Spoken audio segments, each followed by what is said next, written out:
stream. I'm going to continue reading Castaways of the Flying Dutchman by Brian Jacques.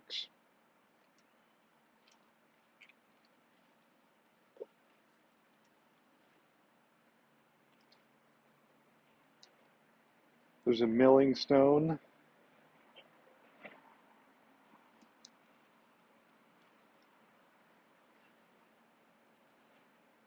Over breakfast and on Saturday morning, Ben had request to ask of Miss Winn, Miss Winn, that room across the landing from my room upstairs, the one with the thick door and brass lock, what is it used for?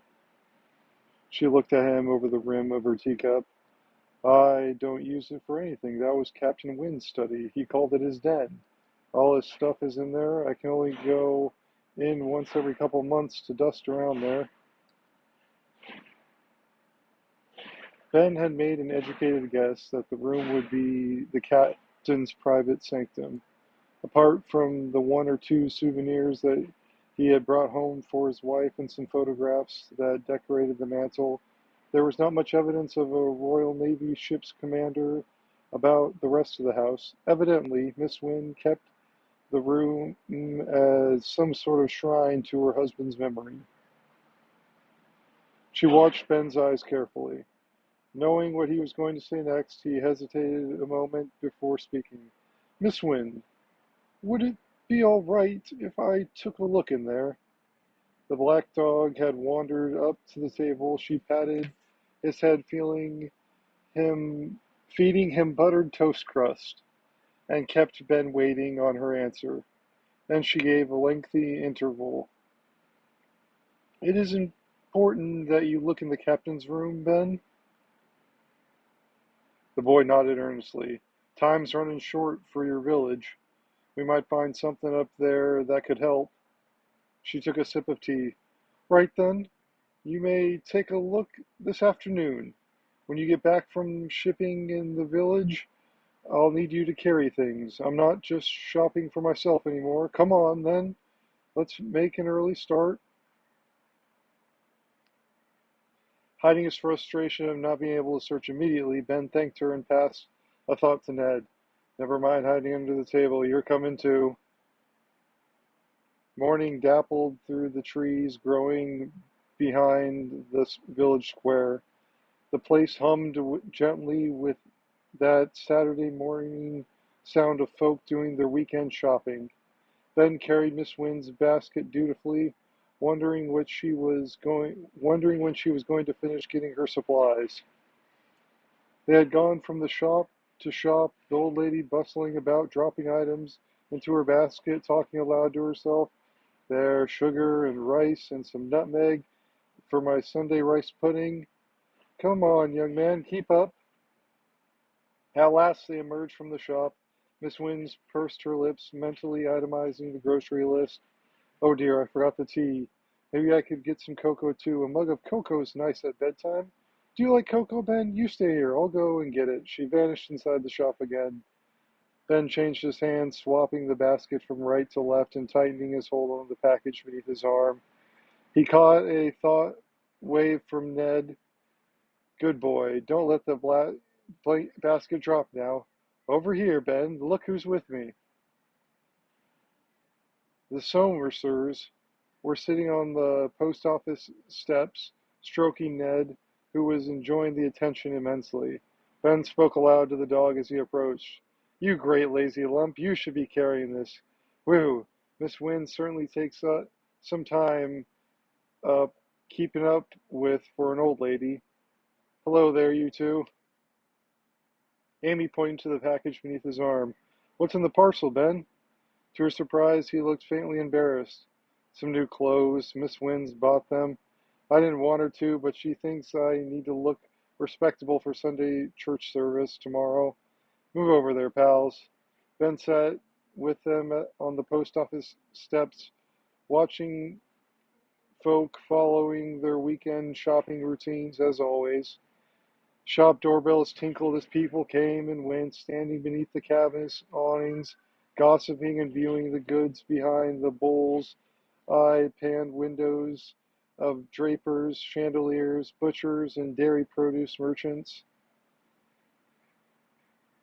Housewives with heavily laden shopping bags hanging from the handles of baby perma bolters, calling to husbands who were chanting to other menfolk outside the newsagent and tobacconist, children with cone paper bags emerging from sweet shops, sucking on terrical toffees, Ainseed, aniseed balls, and nut brittle. Gazing absently about to locate their parents, Ben could not help commenting, "Odd, isn't it? You would think that the place had less than a week left as a village. They don't care. What's the matter with them?" The girl watched Ben's intense blue eyes, studying the scene. "My mom says it's because they're village folk, with a village mentality. She says they won't accept it could happen to them. These village families go back centuries. They don't know what progress and change mean. If anything frightens them, they push it into the back of their minds and get on with their lives, hoping it'll go away, I suppose." Alex's face reddened, and he stared down at the step. "Like me. I tried to ignore Wilf Smithers and his gang. I wasn't much use yesterday, never said a word, just stood there like a lump." Ben patted his friend's arm reassuringly. "But you did do something, pal. You stood alongside me and Amy. It was Ned who saved the day. I was scared as you and your sister there was a whole gang of them. No shame in being afraid when you're outnumbered more than 3 to 1, right, Amy?" The girl could see their new friend was being kind to her brother, and she nodded. "That's right, Ben. There's better ways of being brave than letting yourself get beaten up by the Smithers gang." Ben rose as he saw Mrs. Winn approaching. "Your sister's right, Alex. Courage shows itself in different ways. Chin up, pal. You'll see." Miss Wynne loaded more purchases into the basket and greeted the two young people. "Well, good morning. Do you remember me? You came with your father when my cat was sick last year. Now let me see both of your names beginning with an A, Amelia and Alexander." Alex was cheered up a bit, and he corrected her. "Amy and Alex, Miss Wynne's. I remember you gave us apple pie and lemonade. How's your cat now?" Miss Wynne rummaged through her purse as she replied, "Horatio's fine, thank you, fine. Ben, how would you like to take your friends for some ice cream? Evan's tea shoppy makes their own. You'll enjoy it. I'll come over later for tea and a scone. Here, Amy, you can be in charge of the ice cream money. Don't forget to buy one for Ned, too. He's a good dog." Ben picked up the basket. "Where are you going, Miss Wynne?" Setting her lips tightly, she pointed at two fingers entering the building on the square east side. "Right where those two are going, to my lawyer's office. I've been hoping to see McCackey. Time's of the essence, isn't it?" She said nothing about an appointment. "I'll see you later." As they watched Miss Wynne walking swiftly across to the lawyer's office, Amy nodded to a man who was ushering a young lady into the building ahead of him. "That's Obadiah Smithers, Wilf's dad. He's the only He's the one who's bullying the village into a cement factory. I don't know who the lady is, though." Ben glanced at the pair. "Neither do I, but I saw them get off the train together when I arrived here. Maybe she's from London, part of that firm Smithers has dealings with." Alex interrupted. "Jackman, Doning, and Bow? That's who's my dad said they were. Wonder which one she is." Chapter 17.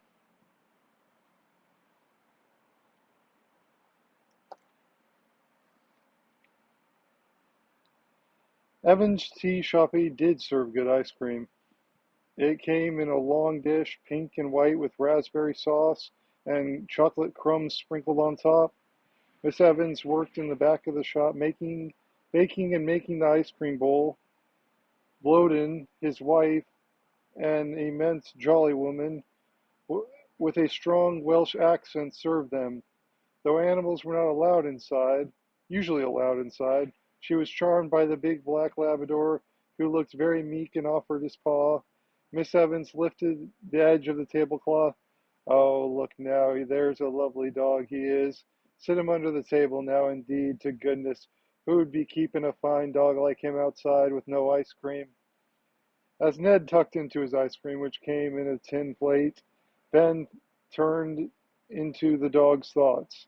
Delicious, wonderful, just the thing after a hard morning's shopping. Ben put his feet on the dog's back and answered, You great furry fraud. Ben pulled aside the lace curtain from where he was sitting. He could see an ancient, rambling, one-story building at the square's northwest corner.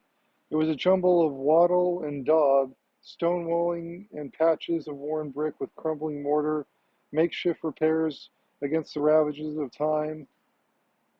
The faded roof of the thatch sat on it like a badly fitted wig with a ragged fringe.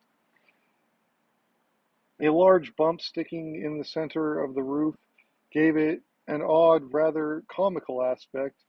The whole thing was fronted by an overgrown patch of greenery and a rickety fence, partially broken by bushes growing through it, sunlight shading through high hawthorns, letting an air of picturesque dilapitation. He pointed with his spoon. Is this what they call the almshouse? Alex looked up from his ice cream. Yes, you'd best stay away from it, Ben. The mad professor lives there. Ben laughed as if the boy was joking. Ha, mad professor. Amy backed her brother's statement up. She whispered, It's true, Ben. A mad professor does live in the almshouse. He doesn't like people and seldom goes out. Even Will Smithers and the Grange gang don't go near there. They say has a double-barreled shotgun and he's not afraid to use it. Alex is right. Keep away from the almshouse. From her side of the table, Amy could see office, Mr. McAfee's office. Look, Ben, she pointed. There's Miss Whiz coming out of the lawyer's office. I wonder what she's doing over in there. Even from a distance, it was plain to see that the old lady's dander was up. Mr. Mackey was a small, dapper lawyer and was standing between Miss Winn, Obadiah Smithers, and Maud Bowie, anxiously trying to prevent trouble. He was not having much success. The old lady's chin thrust forward pugnaciously was wagging a finger at Smithers and Bowie, evidently giving them a piece of her mind. Several times the pair tried to walk away, but she confronted them, not giving up until she said what she wanted. It was Miss Wynne who finished the argument as well. She stamped her foot and marched off, leaving her foes dumbfounded. Mr. Mackey scuttled back into his office and glad to have all three away from his premises before they attracted too much notice. Amy nodded amiably. Here she comes, good old Winnie. Oh, Ben, I wish there were more folk in Chapel Vale like her. She won't give up without a fight. The blue-eyed lad licked the last of his ice cream from the spoon. Just who knows? Maybe there are, once they get stirred up enough to do something about their problems. Miss Wynn's black button boots clicked sharply on the floor as she marched to Evan's tea shop. Her cheeks were quite pink and she was obviously irate. She rapped twice on the counter. A pot of Sicilian tea and a hot buttered scone, if you please, Baldwin. Baldwin gave her a cheery nod, intended indeed to goodness. Winnie Winn, there's a bother. You look. Sit down, dearie. I'll bring them right to you. Amy moved swiftly to make room as Miss Wynne came to sit at the table. She blew out a long breath, took a small mirror from her bag, and began priming the hair that had wisped either side of her navel blue straw bloater hat. Her order arrived swiftly. She poured a cup of tea, took 3 good sips, and tried to compose herself. Then she spoke.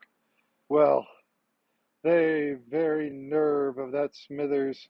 and that young snippet with the dreadful London accent. Ben felt like smiling at her indignation, but he put on a serious face. Did they upset you, Miss Wins? She drew herself up and took another sip of tea. Upset me? Certainly not. I wouldn't lower my standards to allow myself to be upset by the likes of them. Do you know they made me a cash offer for my house and almshouse? A pilfering sum. When they saw I was not impressed, they doubled the offer. Humph. I told them they could quadruple their planchary money. It would still wouldn't make me budge an inch. Then Smithers said he had taken legal advice, and he said that if I refused their offer after his scheme was under way, he would forcibly put me out of my home and could take possession of the almshouse without further permission. Baldwin Evans had been lingering nearby, eavesdropping as she usually did on any good village gossip. She moved to collect the empty ice cream dishes. And what did Mikaki have to say about that, Winnie? The old lady seemed to deflate. Her voice dropped in a murmur. He said Smithers and his friends had the law on their side, that unless I can prove valid ownership and proper legal documents, I haven't got a leg to stand on. Baldwin Evans gestured with a thumb to where her husband was at work in the back of the shop. Aye, Smithers made Medea a miserable offer as well. But what can we do? We ain't got the money to fight him. Medea says we'll probably have to take the offer for the tea shop and move back to Wales. Still, that may not be. I've talked to a lot of folk.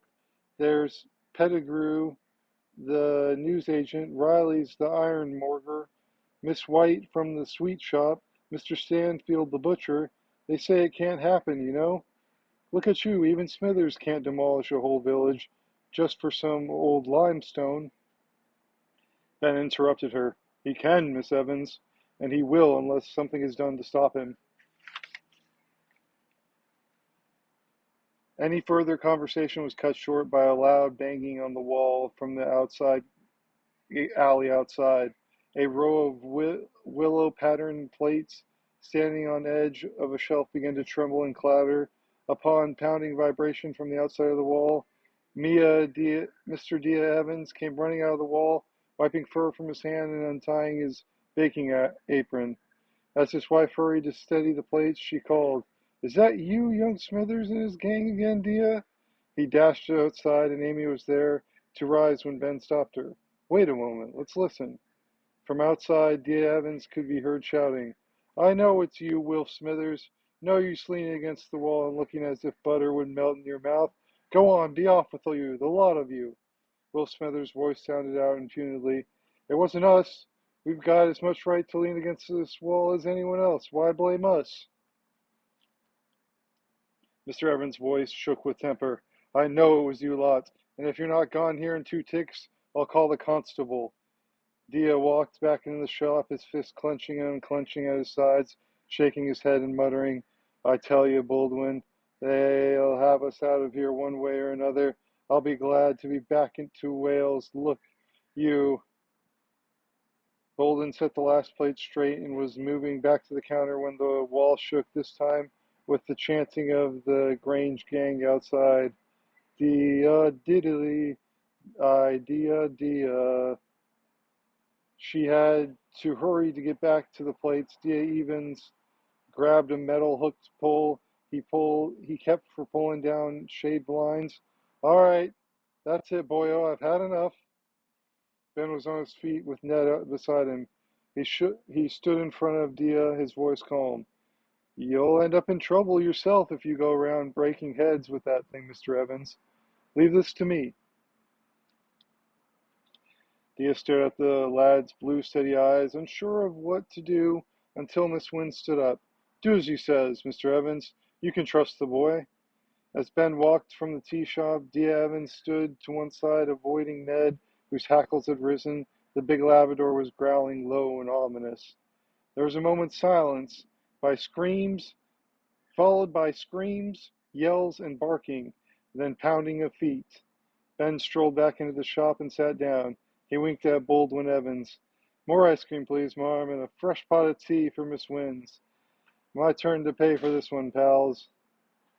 5 minutes later, the dog had returned and flopped down beneath the table, passing Ben a thought. I chased him up far as the station. They ran into the waiting room. Station master didn't like that much. He was chasing them out as I left. Wilf tried arguing with him, said he'd tell his dad that the station master was driving them out into the teeth of a wild dog. Station master didn't seem bothered. He said he didn't care if there was a pack of wolves outside. They weren't allowed on the railway property without a valid ticket for a train journey. Told them to go and play their silly games elsewhere. Any ice cream left? Ned was a hero of the hour. Dia and Baldwin Evans refused to take any money for tea or ice cream. Dia knelt by the table feeding the Labrador a plateful of vanilla ice cream with fresh milk poured over it. Ned laughed away happily as Dia ruffled his ears. There's a good dog you are. Wish I had one like you, boyo. How did you get him to do it, Ben? It was Amy who answered for Ben. It's nothing really, Miss Evans. It's just that Ned can't stand noise or bad manners. Ben grinned over at his plate of ice cream. Well said, Amy. You're getting to know Ned rather well. Chapter 18. To be a hand with money.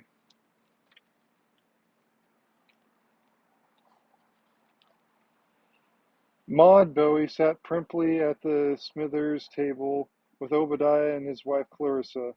They waited in silence as the maid served a gammon ham salad. Obadiah poured himself a glass of claret, ignoring his wife and Maud, who preferred bakery cordial in the afternoon. When the maid had retired, shutting the door behind her, Maud continued her one-sided argument. Mr. Smithers dismissed her every point, overriding everything she said, though in the light of what had taken place with Miss Winn, it was Maud who was winning the debate. She tapped the spotless white Damkiss tablecloth with a dainty finger. As I've said, sir, this is going to cost us quite a bit.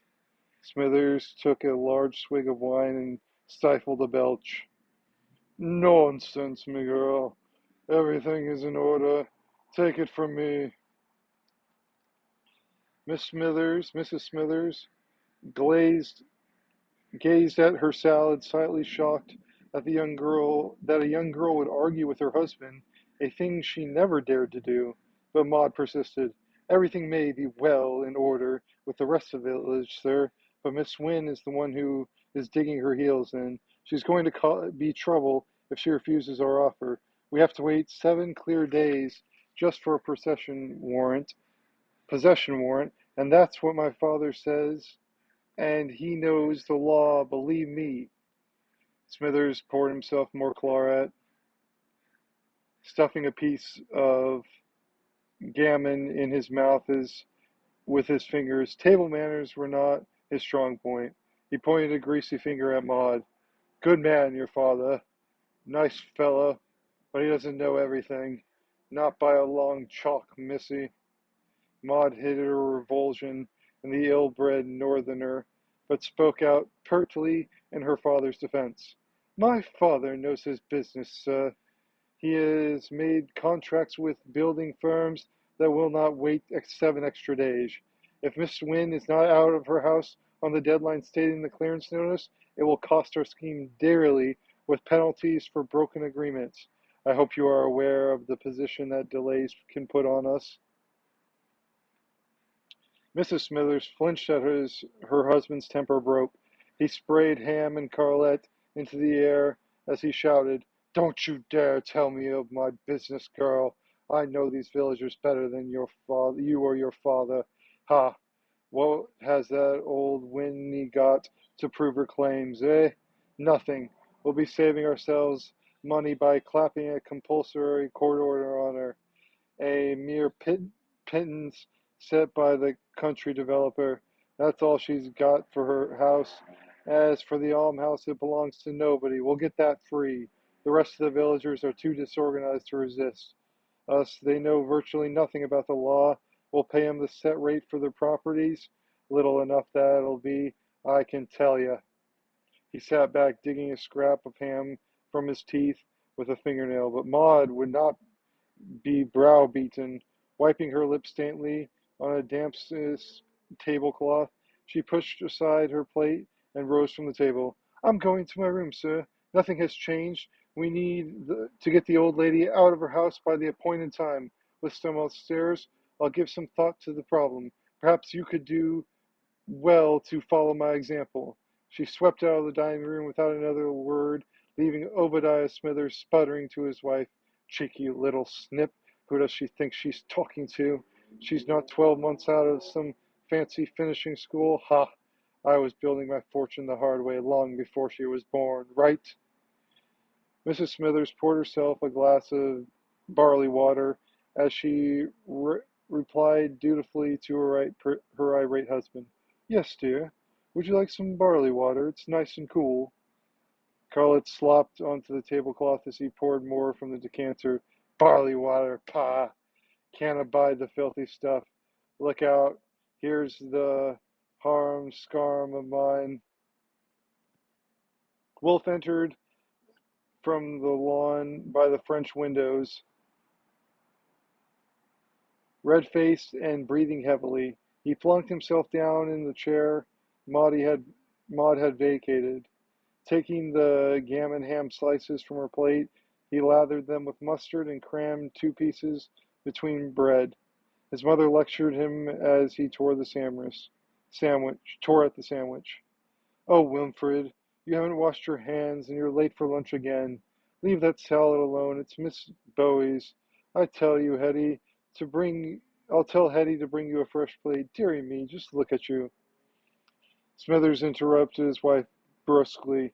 "Oh, leave the lad alone, Clarissa. Stop fussing and faffing about him. Now then, you young rip, got enough to eat there, eh?" Wilf grumbled through a mouthful of ham sandwich. "Could do with some lemonade and a piece of cake." Mrs. Smithers got up from the table. "I'll go fetch them." Her husband called out as she left the room. "No need for you to go. What am I paying the servants for?" She paid him no heed and made her way to the pantry. Smithers poured himself more Carlet. "Ha! Women!" He leaned close to his son and nudged him, lowering his voice confidentially. "So then, what have you been up to, you and that gang of yours?" Wilf wiped mustard from his mouth with the back of his grimy hand. He knew it was better to speak of victories than defeats to his old fathers. "Just livening things up in the village. Gave old Evans a bad time. Here, I heard he say he'd be glad to get back to Wales." Mrs. Smithers came in bearing a glass of lemonade and a slice of sultan cake, and was making as if to sit down when Obadiah stared pointedly at her. "Finish your lunch, my dear." She understood immediately that he wanted to be alone with Wilf. "Yes, dear. I'll go along and give the cook the menu for the dinner this evening. Do you think Miss Bowie likes roast beef?" Obadiah snorted. "Who gives a fig what she likes? She'll get what's given in my house and be thankful for it." Mrs. Smithers nodded and left the room. Obadiah watched his son swigging lemonade and stuffing cake. "Never mind Evans and the rest. I got them well under control. Miss Winn's the fly in the ointment. Have you and your friends been around her house lately? I need her out of there." Will stopped eating and gnawed on a hangnail. "There's a lad always hanging around there with her. He's got a black dog with him, a big vicious thing. Makes it hard to do anything with them around, but I'll try." His father's face hardened and he grabbed Wilf's arm tight. "I've seen them. Listen, don't let the dog bother you. The moment it bites you or one of your pals, let me know. I'll get the constable to round it up and have it destroyed. I'm surprised at you, though, Wilf. The boy is half a head shorter than you and a lot lighter. Big fellow like you should be able to whale the living daylights out of him. That'd teach him a lesson. You're not scared of him, are you, son?" Wilf's face grew redder. "Me, scared of that shrimp? Huh." His father smiled. "Good boy. Now, just like me when I was your age. Find a way to get him on his own, and give him a good thrashing. Don't let up if he cries. Show him who's boss. Will you do that for me, eh? Fired by his father's words, Wilf nodded vigorously. I'll do it.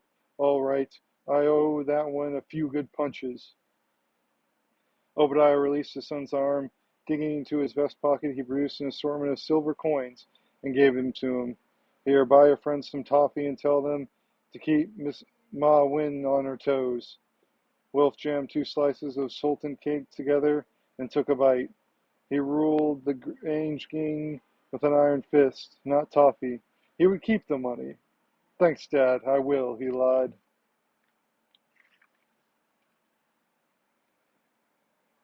Okay, that's where we're going to stop for today.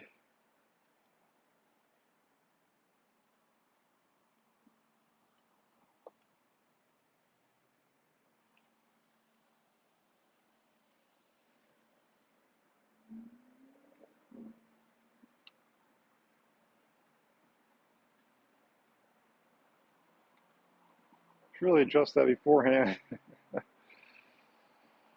All right, let me sing to you.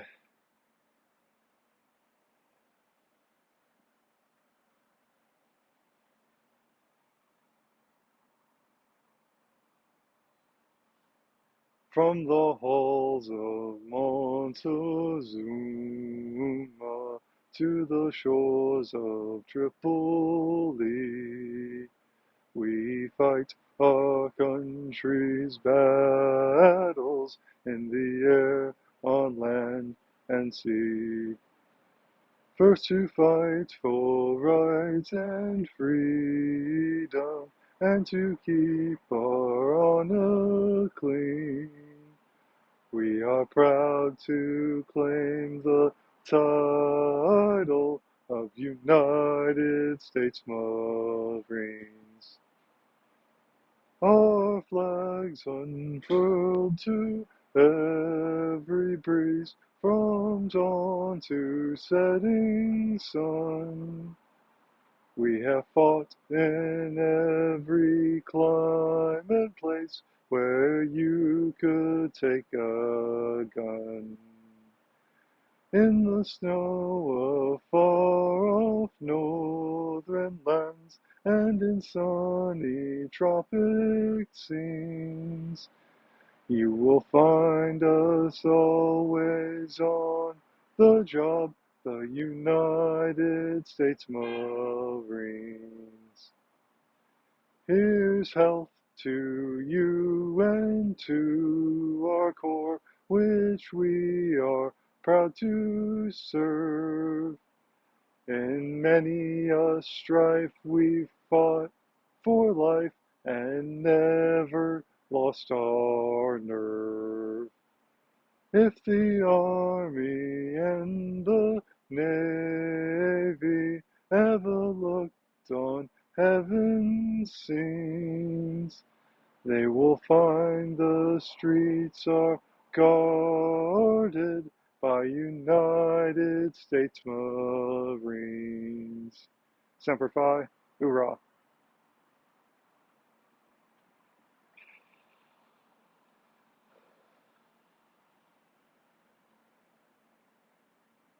It's a nice day of summer.